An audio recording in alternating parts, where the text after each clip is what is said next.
Keluarga yang dikasihi dan yang diberkati oleh Tuhan Yesus Kristus, sebelum membaca Alkitab, mari berdoa.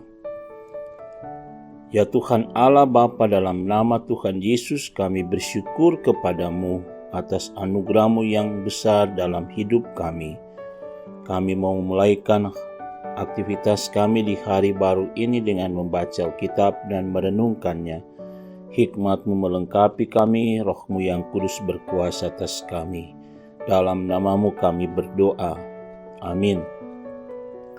Renungan harian keluarga kita hari ini, Rabu 3 Mei tahun 2023. Firman Tuhan dari surat 1 Korintus 3 ayat 16-17 demikian. Tidak tahukah kamu bahwa kamu adalah bait Allah dan bahwa Roh Allah diam di dalam kamu? Jika ada orang yang membinasakan bait Allah, maka Allah akan membinasakan dia, sebab bait Allah adalah kudus dan bait Allah itu ialah kamu. Tema renungan harian keluarga kita hari ini adalah kamu adalah bait Allah. Keluarga Kristen yang dikasihi dan diberkati Tuhan Yesus, bait Allah dipahami sebagai tubuh orang percaya dan tempat beribadah atau gedung. Dalam pengertian gedung adalah bagian yang sangat penting dalam kehidupan orang Kristen, menjadi tempat pusat persekutuan orang percaya, tapi juga menjadi simbol kekristenan. Banyak orang beranggapan hanya di gereja kita tidak boleh berbuat dosa.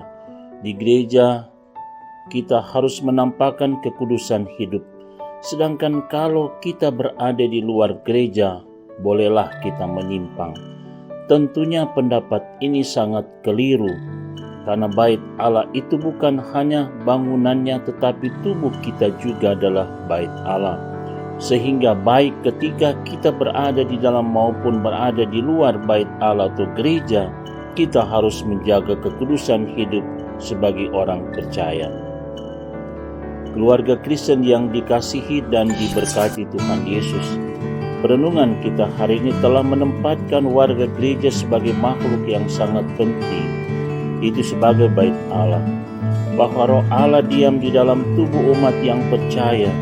Kamu adalah bait Allah dikandung maksud supaya orang yang percaya kepada Yesus Kristus akan terus memberitakan keselamatan yang telah dikerjakan oleh Yesus Kristus.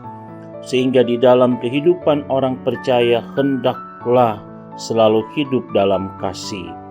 Bait Allah harus dijaga dan jangan dikotori oleh dosa, karena telah ditebus oleh darah Yesus Kristus dari segala dosa. Sebagai bait Allah yang kudus, kita jangan merusak tubuh dengan mengkonsumsi minuman keras, narkoba atau obat-obat terlarang lainnya. Tidak mencemarkan kehidupan ini dengan persinahan dan tindak kejahatan yang saling membinasakan sesama manusia. Tuhan Allah akan membinasakan orang yang merusak atau membinasakan bait-Nya. Kekudusan hidup sebagai bait Allah menjadi hal yang sangat penting sebagai bentuk ungkapan syukur atas kasih karunia-Nya.